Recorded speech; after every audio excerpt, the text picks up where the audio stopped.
बिस्मिल्लाहिर्रहमानिर्रहीम। अस्सलाम वालेकुम नाज़रीन, आप यूट्यूब चैनल देख रहे हैं। मैं इमरान खान हूँ। नाज़रीन, पाकिस्तान के बहुत सारे इलाकों में एक सैलाबी सूरत हाल है। खैबर पख्तूनख्वा के कुछ एरियाज़ हैं और बड़े पैमाने पर पंजाब के इलाकों में, ख़ास तौर पे अपर पंजाब में बारिशों की वजह से सैलाब की सूरत हाल है। ये क्यों हो रहा है? देखें, ऐसा नहीं है कि इससे पहले पाकिस्तान में इस तरह बारिशें नहीं हुई। बारिशें पाकिस्तान में होती हैं, बहुत ज़्यादा बारिश भी होती है, लेकिन गुज़िश्ता चंद सालों से हम ये देख रहे हैं और इसका कसूरवार आप किसी एक हुकूमत को नहीं ठहरा सकते। ये लंबे अरसे से काम हो रहा है। परवेज मुशर्रफ के दौर में इसका आगाज हुआ था और उसके बाद से लेकर अब तक ये चीज़ बढ़ती चली जा रही है, बढ़ती चली जा रही है। गुज़िश्ता 3 सालों में इदारों की तवज्जो जो है वो सियासी मामलात पे रही, ख़ास तौर पे पुलिस की, इंतज़ामिया की, डीसीज की। वो तमाम लोग सियासी मामलात में अंगेज रहे और बंद बनते चले गए। हो ये रहा है कि पाकिस्तान में जितनी भी ऐसी ज़मीनें हैं, चाहे वो नशेबी इलाके हैं, चाहे वो ज़रई ज़मीनें हैं, उन तमाम के ऊपर रेजिडेंशियल सोसाइटीज़ बनाई जा रही हैं। इन ज़मीनों को थोड़ा बहुत इस्तेमाल किया जाता था ज़राअत के लिए, लेकिन जब भी कभी सैलाबी सूरत हाल होती थी या बारिश आती थी तो पानी यहाँ से बहकर निकल जाता था। लेकिन अब यहाँ पे क्योंकि सरमायादार आ गए हैं, वो पैसा लेकर आ गए, उन्होंने बहुत बड़े पैमाने पर ज़मीनें खरीदी और अपनी मर्जी से बंद बांधना शुरू कर दिए। आपने आज से 2 साल पहले इस्लामाबाद की सूरत हाल देखी। इस्लामाबाद के अंदर कुछ ऐसे इलाकों में और घरों में पानी दाखिल हो गया जहां तसव्वुर भी नहीं किया जा सकता था। बाद में पता चला कि रेजिडेंशियल सोसाइटीज ने आगे कुछ ऐसे बंद बांध दिए हैं या ऐसे रोड्स बना दिए हैं जिनकी वजह से बंद गए और अब वहां पे पानी का बहाव रुक गया है। इसी तरह जगह जगह पानी का रास्ता रोका गया, कुदरत से पंगे लिए गए और बेशुमार इलाके जो हैं वो डूब गए। बहुत सारे लोगों का नुकसान हुआ, लोगों की गाड़ियां डूब गई, अरबों रुपए का नुकसान पाकिस्तानियों का हुआ है। अब तक की जो इतला है उसके मुताबिक बीबीसी की रिपोर्ट है, वो ये कह रही है कि 60 से ज्यादा शहरी पंजाब के अंदर जाम बहक हो गए हैं, जिनमें रावलपिंडी डिवीजन के अंदर सबसे ज्यादा नुकसान हो रहा है। चकवाल जो पूरा का पूरा ऐसा एरिया है जहां पे सॉल्ट रेंज है, यानी वो पहाड़ी इलाका है, ऊपर नीचे सारा एरिया है और बहुत सारे छोटे डैम्स भी बने हुए हैं, पानी के नदी नाले और रास्ते भी हैं, वहां पे भी ये तबाही पहुंची है और बड़े पैमाने पे वहां भी नुकसान हो रहा है। अगर आप रावलपिंडी के पूरे डिवीजन को ले लें और इस्लामाबाद की सराउंडिंग को ले लें तो आपको बेशुमार ऐसी सोसाइटीज नजर आएंगी जहां पे जंगलात की भरपूर किस्म की कटाई हुई है। क्लाइमेट चेंज के हवाले से पाकिस्तान को जो पैसा मिला, पाकिस्तान ने वो खर्च ही नहीं किया। ये इसकी तफसीलात मेरे पास हैं। जो पैसा पाकिस्तान को मिला क्लाइमेट चेंज के हवाले से, जिसे पाकिस्तान ने खर्च करना था, मुस्लिम लीग नून की जो हुकूमत है, इसे क्लाइमेट चेंज की मिनिस्ट्री को आलमी बैंक की जानिब से 225 मिलियन डॉलर्स की जो है वो एक ग्रांट मिली है। अब ये बहुत सारा पैसा था। ये पैसा इस्तेमाल होना था ग्राउंड के ऊपर इंफ्रास्ट्रक्चर्स बनाने के लिए और इस्तेमाल होना था क्लाइमेट चेंज को रोकने के लिए, लेकिन इस पैसे को इस्तेमाल नहीं किया गया। बहुत थोड़ा सा पैसा इस्तेमाल किया गया और वो पैसा भी ऐसा लगता है कि खाबों में इस्तेमाल हो गया और 186 मिलियन रुपए इसमें से, यानी पैसों का लगभग 75% या इससे ज्यादा, 75 से भी ज्यादा, लगभग कोई 80% के करीब जो पैसा है वो पड़ा हुआ है अभी भी और वो पैसा इस्तेमाल ही नहीं हुआ और उसे जमा करके रखा हुआ है। पता नहीं वो पैसा कहां लेकर जाना है इन्होंने। तो सैलाबी सूरत हाल में लोग बेचारे बेयारो मददगार हैं, लोगों की गाड़ियां डूब रही हैं, दरख्तों की अंधाधुंध इन इलाकों में कटाइयां हुई हैं, जिसका जहां दिल किया वहां पे उसने एक बंद बांधा, बंद के ऊपर सड़क बनाई और वहां से नीचे सारी सोसाइटीज बना दी। अब जो पानी है उसको बहाव का रास्ता नहीं मिल रहा और पानी को जब बहाव का रास्ता नहीं मिलता तो वो अपना रास्ता खुद बनाता है और इसी को कहते हैं सैलाब। यानी कच्चे के इलाके के अंदर आपने जब बहुत सारे पाउंड एरियाज हैं, वहां पे जब आपने आबादियां बना दी तो फिर वहां पे सैलाब आना शुरू हो गए। लेकिन जब आपने इस पॉलिसी को तर्क किया तो पानी का रास्ता खुल गया। सिंपल ये है, पूरी दुनिया के अंदर पानी को रास्ता दिया जाता है और पानी का रास्ता बनाया जाता है और पानी का जोर तोड़ा जाता है। हमारे यहां पे जो है वो चैलेंज किया जाता है कुदरत को और किसी किस्म की टाउन प्लानिंग नहीं है, किसी किस्म की सोसाइटियों की प्लानिंग नहीं है और गुज़िश्ता 3 सालों में ये चीजें बहुत तेजी से हुई हैं। मैं पाकिस्तान में इन तमाम चीजों को खुद विटनेस करके आया हूं कि मोटरवे पे जब आप चक्री को क्रॉस करते हैं या इवन आप जब बलकसर को क्रॉस करते हैं मोटरवे पे, चकवाल को, तो आप इस्लामाबाद की जानिब जाते हैं तो आपके दोनों तरफ जंगल हुआ करता था। अभी आप ट्रैवल करें तो आपको दोनों तरफ दूर से ही सोसाइटियां नजर आना शुरू हो जाती है। इस्लामाबाद से 100 किलोमीटर पहले से ही आपको सोसाइटियां नजर आना शुरू हो जाती हैं। ये रावलपिंडी डिवीजन है और दोनों तरफ आप देखेंगे कि दूर दूर तक जो है वो बुलडोजर चल रहे हैं, एक्सीवेटर्स चल रहे हैं, नए से नए बंद बनाए जा रहे हैं, तो ये पानी का जो नेचुरल रास्ता है वो बंद किया जा रहा है और वहां से फिर पानी अपना रास्ता खुद बनाता है जब बारिश होती है। तो ये ज्यादती पाकिस्तान के साथ की गई है। मरियम नवाज ने इस हवाले से ये ट्वीट किया, जो वहां की हुकूमत है, उन्होंने कहा जी गैर मामूली तूफानी बारिशें हो रही हैं। ये हर दफा जब भी होती है ना, इनके वालिद भी यही कहते थे, इनके चचा भी यही कहते थे, ये भी यही कहती है, तो बारिश कोई भी होगी जब आप पानी का रास्ता रोकेंगे तो यही होगा। आपको इनकलाबी इकदाम करने पड़ेंगे, पानी का रास्ता खोलना पड़ेगा सारी सोसाइटीज को। यानी जिसका दिल करता है उठा के डीएचए बना दिया, जिसका दिल करता है उठा के बैरिया बना दिया, जिसका दिल करता है उठा के वो कोई और सोसाइटी लेकर आ गया। बड़े बड़े ताकतवर लोग जो असेंबलियों के अंदर बैठे हुए हैं, वो पैसा लेकर आते हैं, लोगों की जमीनें छीनते हैं, ताकत का अंधाधुंध इस्तेमाल करते हैं, कानून का इस्तेमाल करते हैं, उसके बाद वहां पे बंद बांधते हैं और सोसाइटियां बना देते हैं। जिसका दिल करता है पार्क व्यू बना देता है। तो ये तबाही फिरी हुई है और ये लगातार यही होता चला जा रहा है। हम ये देख रहे हैं बड़े लंबे अरसे से, और इसकी वजह से अब शहर डूबना शुरू हो गए हैं। वो जो असल शहर थे, वो जो असल मालिक थे शहरों के, जो वहां के रहने वाले मकीन थे, उनके साथ सारा जुल्म होता है जब सराउंडिंग के अंदर सोसाइटियां बनाकर जो ग्रीन एरिया है उनको ब्राउन एरिया कर दिया जाता है या ग्रे एरिया कर दिया जाता है। ग्रीन एरिया वो होता है जहां पे आपको कंस्ट्रक्शन की इजाजत नहीं होती। इमरान खान साहब के दौर में यही तो पंगा था कि अलीम खान साहब को और बहुत सारे लोगों को, बहुत सारे ताकतवर लोगों को, इवन डीएचए को कुछ ग्रीन एरिया को कन्वर्ट करना था कंस्ट्रक्शन के लिए ब्राउन एरिया में। इमरान खान साहब मान नहीं रहे थे और उस्मान बुज़दार के साथ पंगा यहां से शुरू हुआ था। बहरहाल मरियम नवाज कह रही है कि इदारे बड़ी मेहनत कर रहे हैं, इंतजामिया को, अवाम को जो है ना बजरिया सायरन ऐलानात किए जा रहे हैं। जरा ये सायरन देखें, ये सायरन की बल्कि आप वीडियो देखें, थोड़ी सी हम आपको वीडियो दिखा देते हैं, को 5-7 सेकंड की ये वीडियो आप देखें सायरन की। आपको आइडिया होगा कि इस वक्त पंजाब कितनी तरक्की कर गया है और इसको कितनी शाबाश मिलनी चाहिए। सायरन चेक करें आप, ये कौन सी सदी का सायरन है और ये किस सदी में इजाद हुआ था, जरा ये देखें।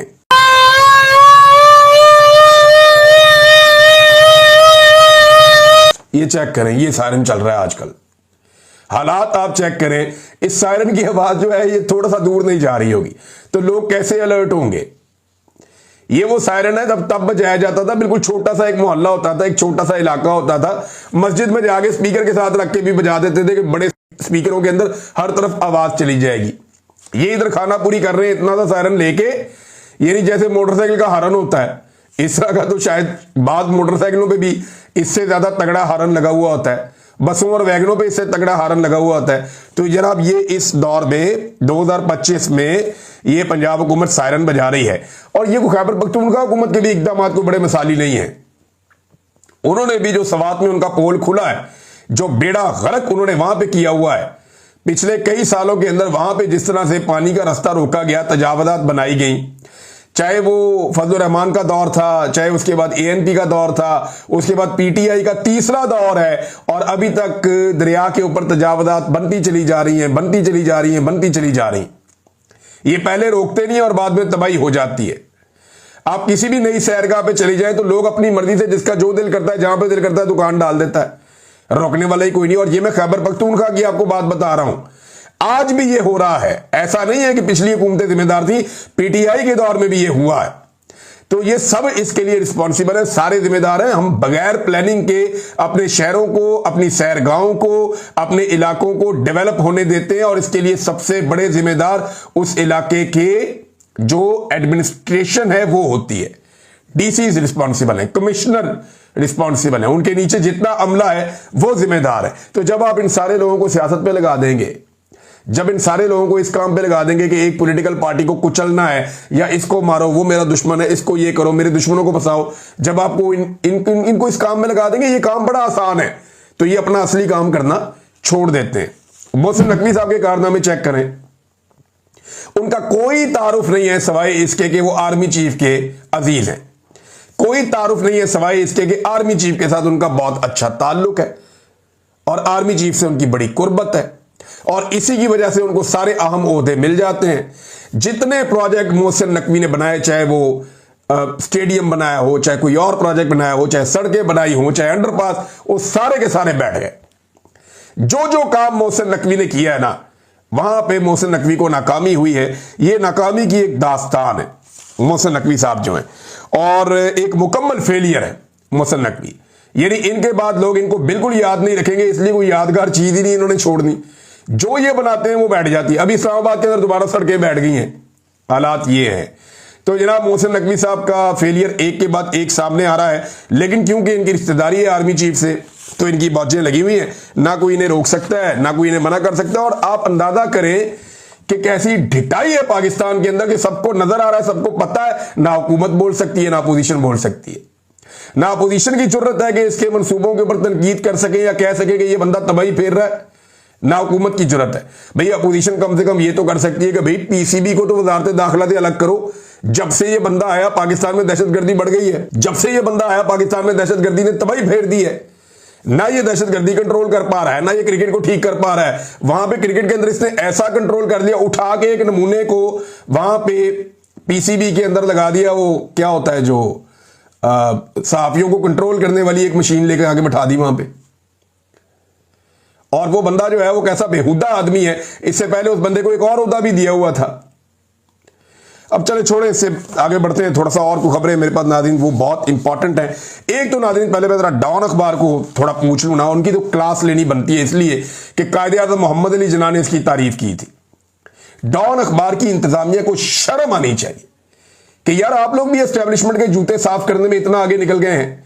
आपका अखबार तो हम इसलिए पढ़ते हैं कि हमें यह लगता है कि शायद डॉन अखबार वो बात कर रहा है, या डॉन की वेबसाइट के ऊपर वो बात लिखी जाएगी जो बाकी कहने से डरते हैं, या ये अल्फाज के चुनाव के अंदर सहाफत को आगे रखेगा।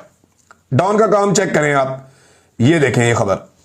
साबिक खातून अव्वल बुशरा बीबी के बेटे मूसा मानिका ने जल्दी काम ना करने पर अपने ही मुलाजिम को गोली मारकर शदीद जख्मी कर दिया, और जदीद असलहे से लेस होकर जख्मी मुलाजिम अली बहादुर को उठाने से भी मना कर दिया था।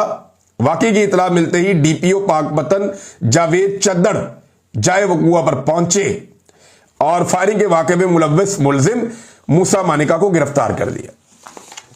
अब मामला यह है नाजरीन कि क्या इस आदमी के शनाख्ती कार्ड के खाने में वल्दियत में बुशरा मानिका लिखा हुआ है? क्या यह लिखा हुआ है इसके वल्दियत के खाने में, या वहां पे खाबर मानिका लिखा हुआ है? क्या जब एफआईआर दर्ज की जाएगी तो उसमें यह लिखा जाएगा कि मूसा मानिका वल्द बुशरा मानिका?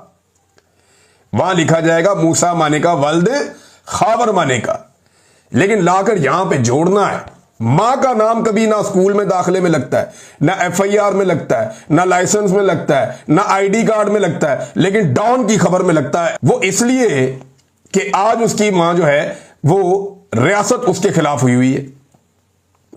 मैं वजह में नहीं जाता। इमरान खान साहब ये कहते हैं कि ये आर्मी चीफ और मेरी वाइफ के बीच में लड़ाई ये है, और उसको गुस्सा मेरी वाइफ के ऊपर आर्मी चीफ को ये है कि मेरी वाइफ ने आर्मी चीफ का ओहदा नहीं बचाया और उससे मुलाकात से इनकार कर दिया था।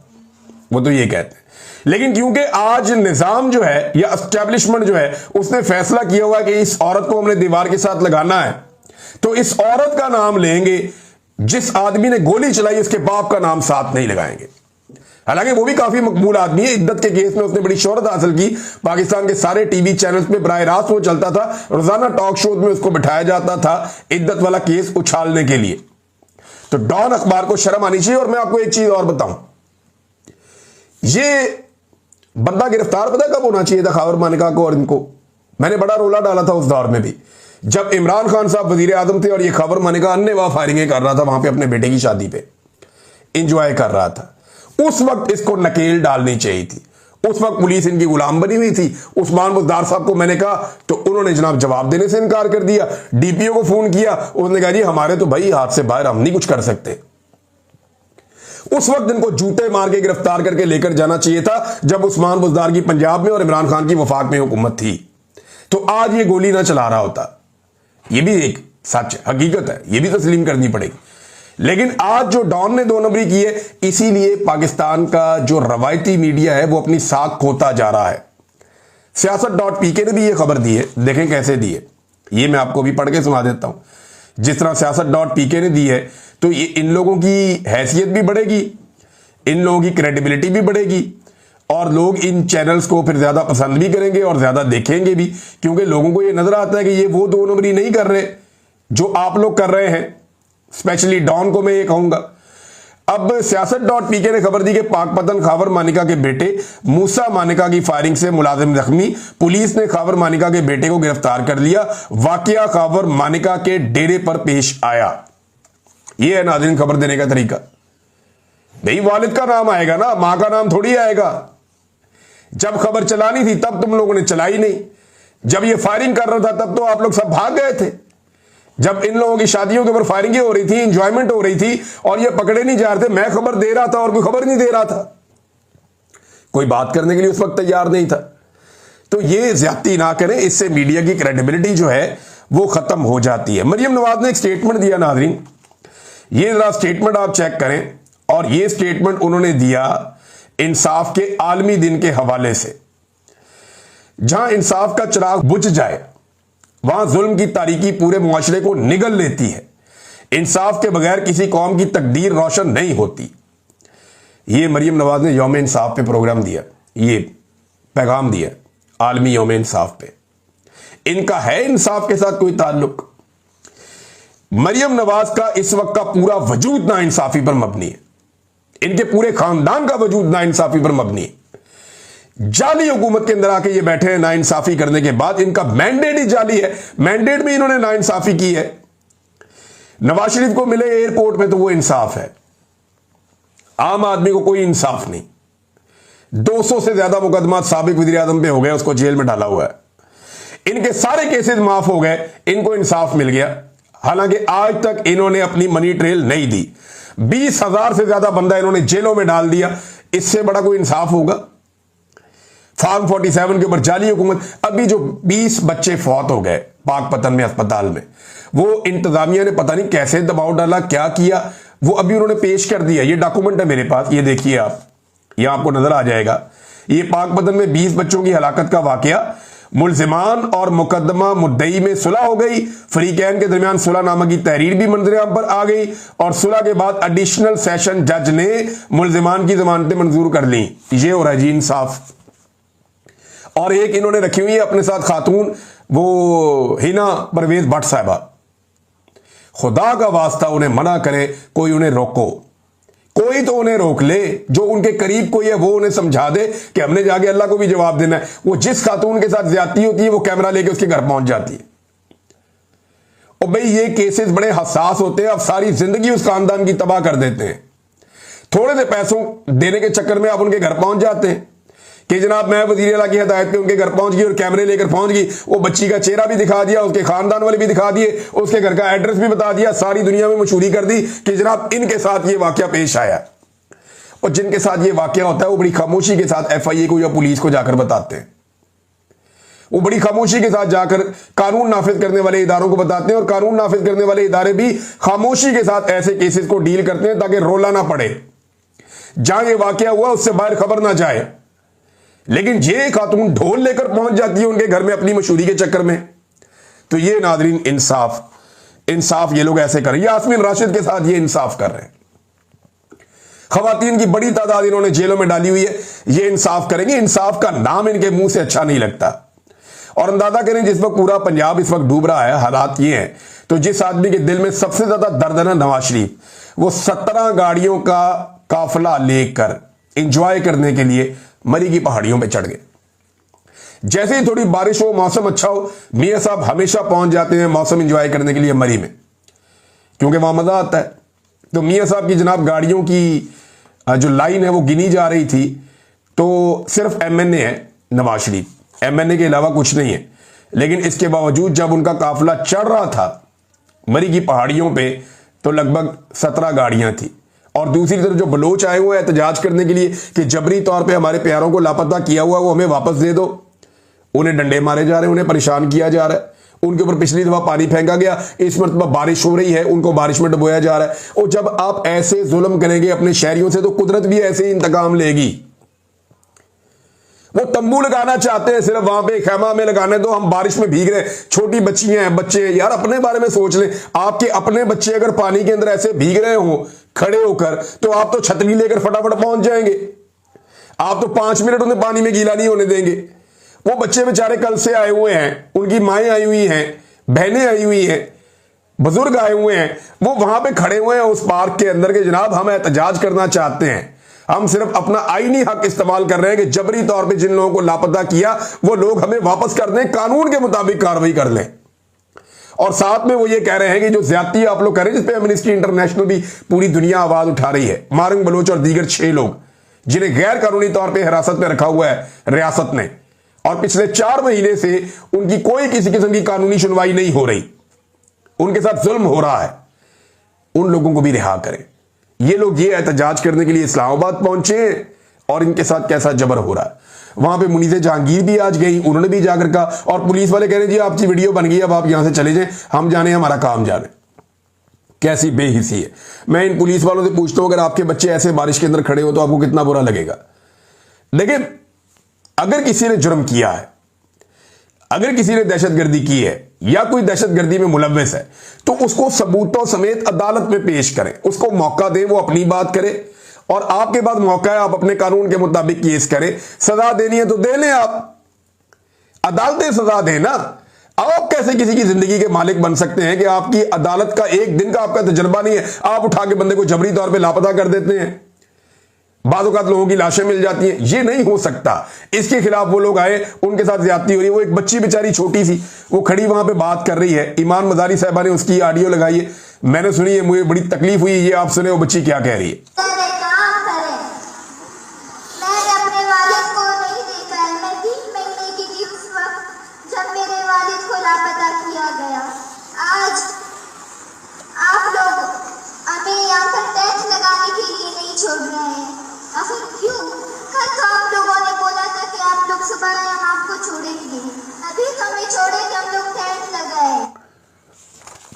वो कह रही है जी टेंट तो लगाने दें, मैं 3 महीने की थी, मैंने अपने बाप को देखा ही नहीं है। वो कितनी बड़ी होगी बच्ची, वो खड़ी होकर वहां बात कर रही है। एक लम्हे के लिए सोचें, इस मुल्क के फैसला साज एक लम्हे के लिए सोचें कि आपके बच्चे आपको ना देख पा रहे हो। यार कोई शहीद हो जाता है ना, या कोई मर जाता है, तो उसके घर वालों को सुकून आ जाता है। मैं इस तकलीफ से गुजरा हूं। मैं ये कहता था ये सही को मुझे मार के मेरी लाश मेरे घर वालों को दे दें आप, उन्हें सुकून तो आ जाएगा कम से कम। मैं उन्हें ये कहता था।